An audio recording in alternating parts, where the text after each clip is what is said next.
I'm going to talk about VRMap, which is bringing OpenStreetMap data into WebVR. So it's actually using the real-world data. One thing I would like to know is how many people here are OpenStreetMap users at least? Okay, how many of you have worked with the Overpass API? So very few, okay. Has anyone been to my talk yesterday? Okay, this will be very similar. I will talk a little bit more about the OpenStreetMap parts of this, but it will be very similar. It's the same slides. The slides are up at slides.pyro.at/FOSDEM 2019. I did not get around yet to put it on the main page of Slides Pyro.at.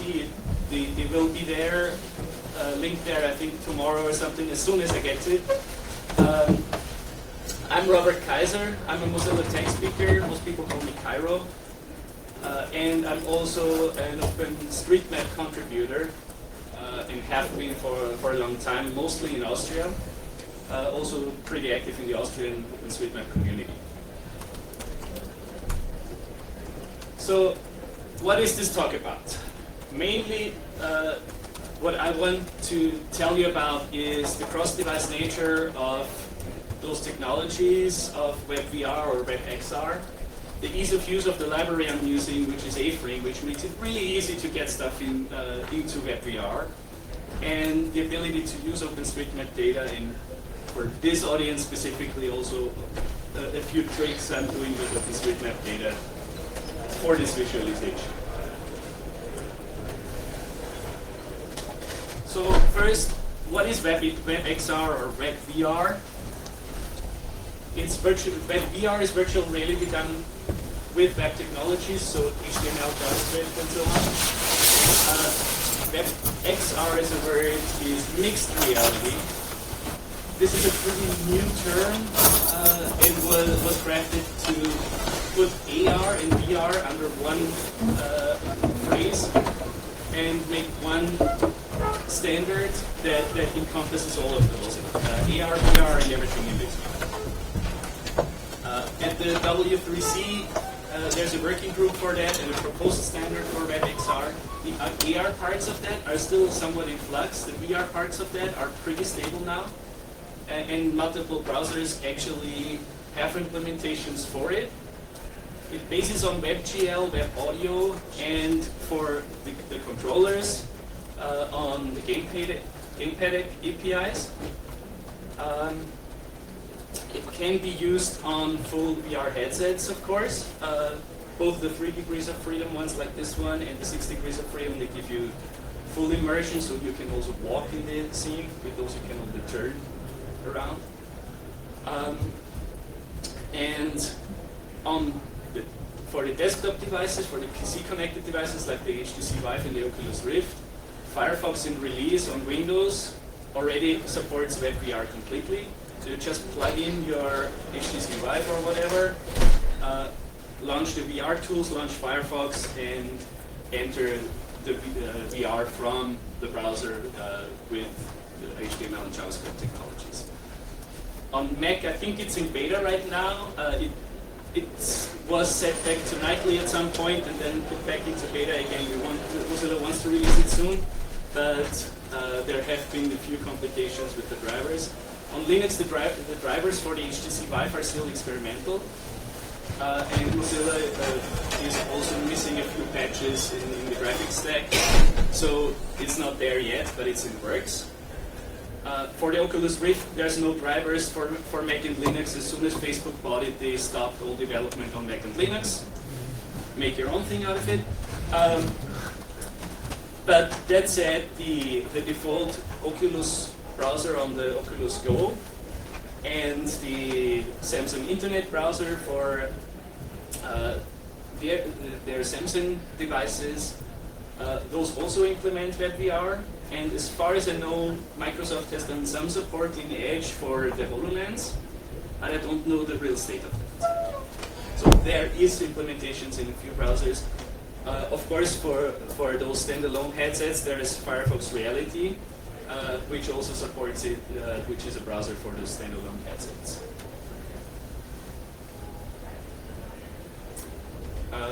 VRMap itself is a demo I did with live OpenStreetMap data from the Overpass API. That's why I asked before. It's usable in 2D mode even outside of the VR devices.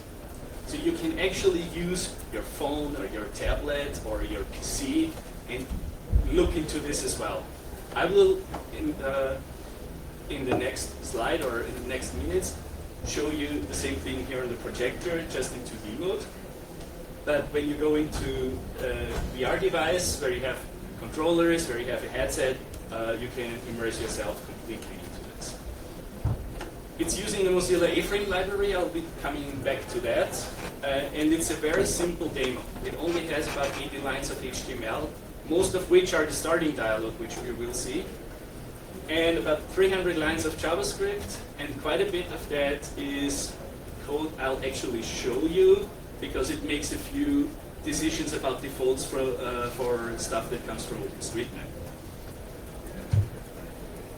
But the code is not very difficult. It's made for people like you to take it and make something out of it yourself. So let's take a look at the demo itself. When you launch it, this is the start dialog, and that's what I said takes up quite a bit of that of those 80 lines of HTML, and most of it is explanations, including of course the OpenStreetMap copyright, and you have a few presets of where you can go. Those are presets that have at least something that looks decent. You can actually enter coordinates, and I did this before in the cafeteria with someone. He was, oh wow, it actually displays where I'm at home. Everybody seems to do where he's at home. So did I, because this first preset is, what you see in the back there is actually in front of the door of the building I'm living in. This is very new to it, and I already went there to not bore you with flying around too much. So this is the view of very near. Back there is where I'm living, if you wonder. So this is a view around of part of this area. I'm not loading more than this area right now in this demo. It's very, the code is made in a way that it should be easy to dynamically load more. But for a demo, I was like, let's not go into the performance aspects of when you have too much loaded. I want to be able to show this off, and if we want to take more out of it, it's not easy. It's not hard to figure out how to do it. One thing that's nice here, and that's why I like the example of this area, is that in Vienna we could import some data for the trees. All trees in public areas in Vienna have an open government index, and we imported that into OpenStreetMap, and so we know the height of the trees, we know the circumference of the leaves and so on, and we know the diameter of the crown, that is, and the circumference of the trunk. So I can use all that. I still used a very simple model for trees, but still you get different sized trees, and that's pretty nice. In that preview picture I have here, you see that for needle leaf trees I have a different way of displaying them even, so because we have that data as well, and OpenStreetMap has the tags for it, which is nice. So you have that with the AWS keys, you can fly around in the scene. So you see there's some trees even in there. Those trees have no further text, those are just some defaults. And you see you have different heights of the buildings as well, which usually in OpenStreetMap you don't have a lot of heights of buildings, you have some. But then if you have the amount of levels a building has, you can do a pretty good estimate, and then I have a few things, and I'll show you a bit of that of how I get to heights when I don't know much. In this area, I walked around with the sheet and just put in with printed out OpenStreetMap data and just wrote, this is 6 stories, this is 5, this is 4, this is 1. And so we get a pretty nice picture of a realistic view. So that's the demo how it looks in principle. So to make that code simple, I had to start with a few simplifications, and one of them was that the world is flat. Actually, it's flat in 2 ways in this demo. For one thing, there's no curvature of Earth. That makes it much easier in terms of calculations. And for the other thing, there's no hills and valleys. But before the flat Earth supporters really chose too much, I actually had to respect the latitude and the curvature of Earth because I'm using the ground tiles from Mercator projection. And those change size based on latitude. And so the coordinate system inside the VR space is in meters. So I needed the size in meters of those ground tiles.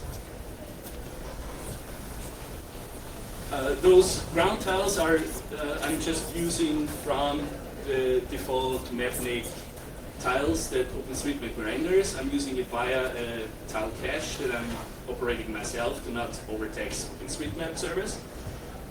The trees and buildings, though, I'm taking directly from the Overpass API, so that's really live data. If you change it in OpenStreetMap, if you add the tree, a few minutes later you actually have it in this demo as well. There's a camera and controller setup that the library has some defaults, but if you want the controllers to work right, you need to put some setup in there. And to enable this flying navigation and things like that as well. And it's built with the A-frame library.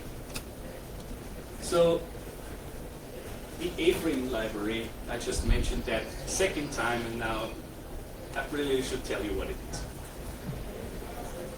It's a Mozilla library that makes it really, really easy to create VR scenes. Basically, you include a JavaScript file at the top of your HTML file, and then you write some text. Those are not in HTML standard, but the library interprets them and makes something out of it. On the outside, you put an A scene tag, and then everything in there is used and rendered in the VR space. Like an A sphere, an A cube, an A cylinder, an A plane. The planes are the tiles on the floor, of course, in my example. This here is not the code I'm using. This is an example, and I'll show you in a minute how this example looks. And you can even do animation of things by just putting an animation inside something, and then this something is animated with those properties. And you just use standard HTML syntax to put properties on those things. So you have a position, you have a radius. That sky with the color is just a sphere that has the inside painted with that color. And if you put a sky src equals something, then you actually have this image that you put in src projected on the inside of that sphere. So that you can very easily get a texture on it as well. Or a 360-degree image if you want. So you only need to know HTML if you can do VR scenes. That's a pretty nice thing. To show you how this example looks, I probably need to reload because it still says loading. Yeah, and now it's loading. So let's get it a little bit bigger. That's the scene you just saw described, and the code is a bit small, but it's still up here. It's the same. The default even has the scrolling with the keys, the ESD keys. And you saw that animation with the tag and the cube is just rotating. We didn't even write any JavaScript, and it's rotating. That's nice. Well, Underneath it, it has the 3JS library, which is heavy JavaScript thing, but it's abstracted enough that we can do easy things. So this is, if you look at the slides, the edit view link is so that what I just showed you. And you can dynamically try out stuff there as well. So if you want to, you can go in here and say, you can change the axis rotation.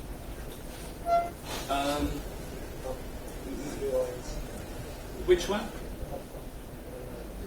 This here? 0, 360, 0, no, up. That's 360 to different axes. This too? Yeah, I can change that. Let's make this 0. Now it's not animating at all because it's animating by 0. And let's make this 360. And now it's going a different axis. And I can exchange the colors and whatever, and I can immediately see it here. So it's pretty nice. You can learn more about A-Frame at aframe.io. It also has a few other samples there. But I wanted to get back to my demo. We'll take a short look into index.html, but I went to that more in the Mozilla Roam. And you can look into it yourself as well. I want to get more to the OpenStreetMap things here. That has the start dialog and this camera controller thing. Map.js is the main JavaScript file that loads all the stuff and does the fetch from overpass. Conversions is boring, but it's necessary because you have a lot of coordinate conversions in there. Position limit is an A-frame component. I wrote that, and it's a very nice example for how you write an A-frame component. I went to do this yesterday. I will not do that today to have a bit more time for the OpenStreetMap parts. I had the problem when I was flying, I could fly through the ground. So I said, let's do it right and write something that prohibits me from going through the ground. And that's this. And it's a very nice example of how to easily do the component. And then I have tiles, trees, and buildings.js that loads and draws these 3 types of objects. So the tiles on the ground, and the trees and the buildings. It's on GitHub at pyro-at/vrmap. You will see that URL later. And with that, let's look at the code, then we come back to what we learned. So yeah, this is still from yesterday. That's the component. The one thing that's interesting in the component is there's a tick function in there. You just write one function, and that's called every time the display updates, and that's the tick. So, and basically on every tick, I set back the coordinate if it's outside of my constraints. It's very easy. So let's go back here and take a short look into index.html. This has a lot of imports of scripts. This is the main A-frame, and then I have a few additional components.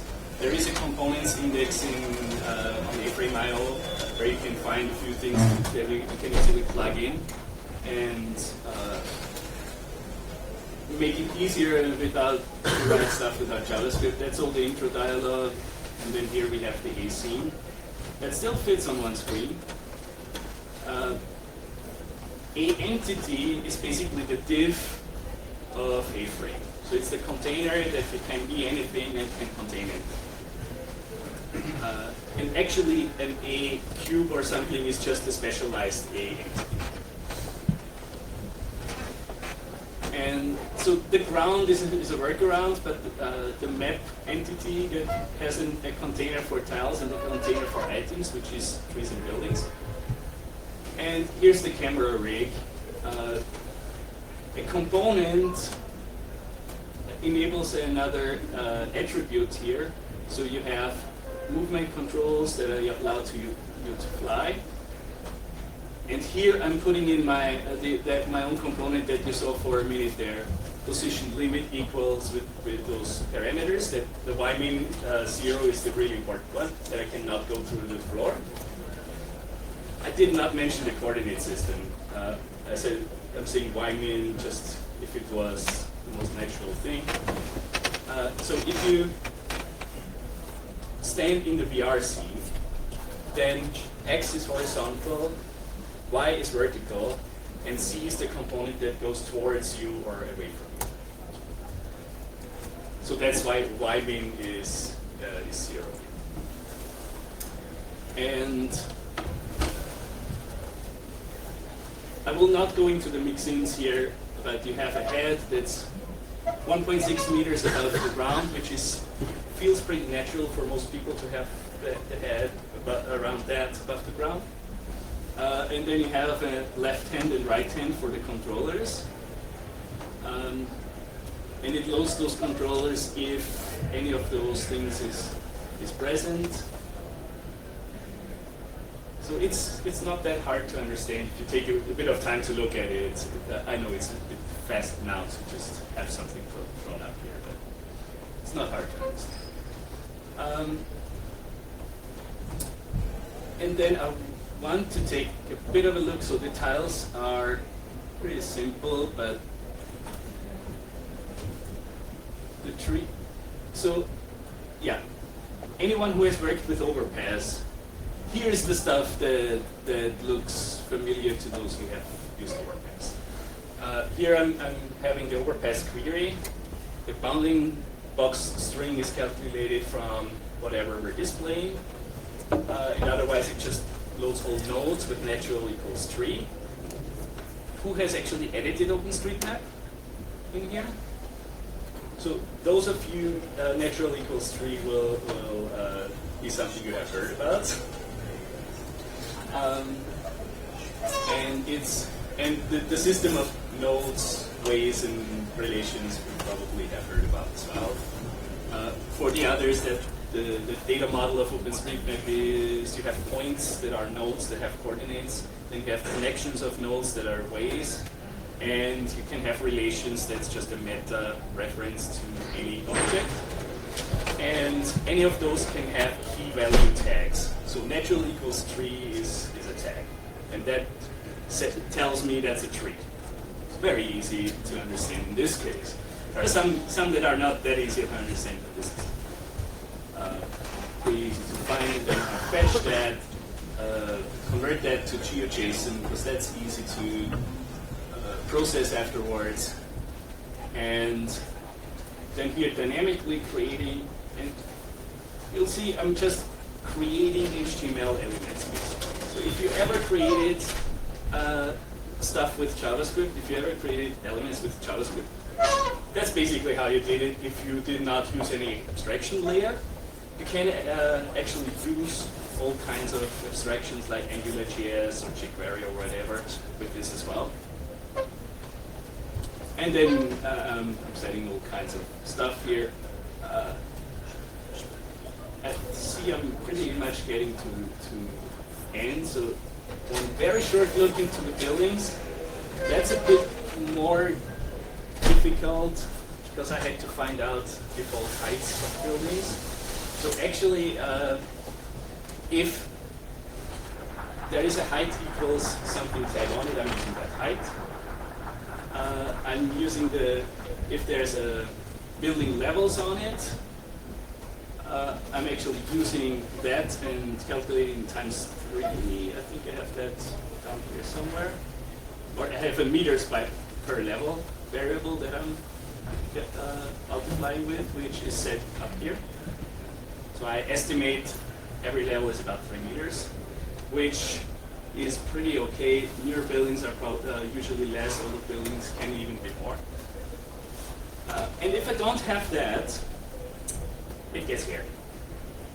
But sometimes there's building equals like kiosk or cabin or something like that, or carport. I can safely assume those are 1 level high. Those will not be higher than that usually. And then I have some special defaults like house I'm estimating is 2 levels as well as a farm. The transformer tower I'm estimating is 10 levels, is 10 meters high. The water tower I'm estimating is 20 meters high. Just to have something that looks somewhat realistic. And under construction, I'm even giving the buildings a different color. And if I don't have all that, I'm going back to a default. And then I even have some specialty in there that I will not, because of time reasons, not go in there. Very small buildings, I even go lower than the normal default at times. So it's not too hard. I hope that's not too hard to understand in terms of code. So what we've seen here is how the cross-device nature of those technologies, WebVR, WebXR. You saw it in 2D mode here.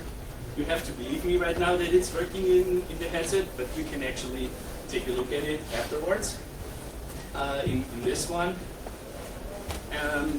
Ease of use of A-frame, I showed that quite a bit. And the ability to use OpenStreetMap data and a bit of how you're using the OpenStreetMap data. If anyone's interested, I can show you, you can look it up, how which query I'm using for the buildings, and there's a few improvements that can even be done there. But what I would really encourage you to do is to look at the code, make it your own. Those are 2 examples where people have done that. One was for finding the right position of an actual model of a building within a scene, and then you can use that right position and put it back into OpenStreetMap, so it's defined how those buildings should be placed when being rendered somewhere. And OSM Rail, someone actually made something where you can ride along the train line and see everything that's around it. And with that, I'm at the end. If you have any questions, I'm happy for those. And if you want to look at it yourself, the URL is up there, the GitHub page. Okay.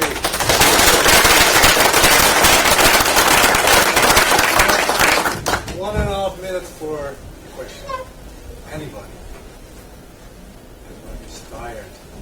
If you want to color all the buildings based on the values you got back from OpenStreetMap, that should be doable, right?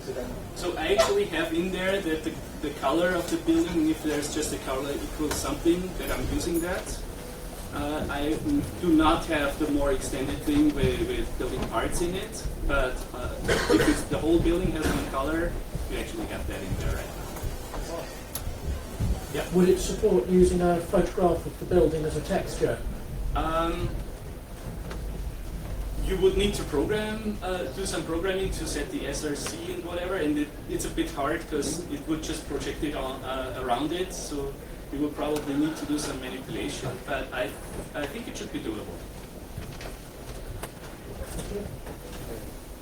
Well, then we have come to the end of this day in this room.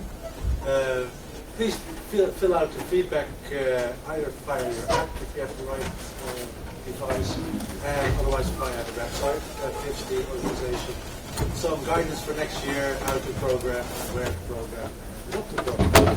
Thank you very much for attending.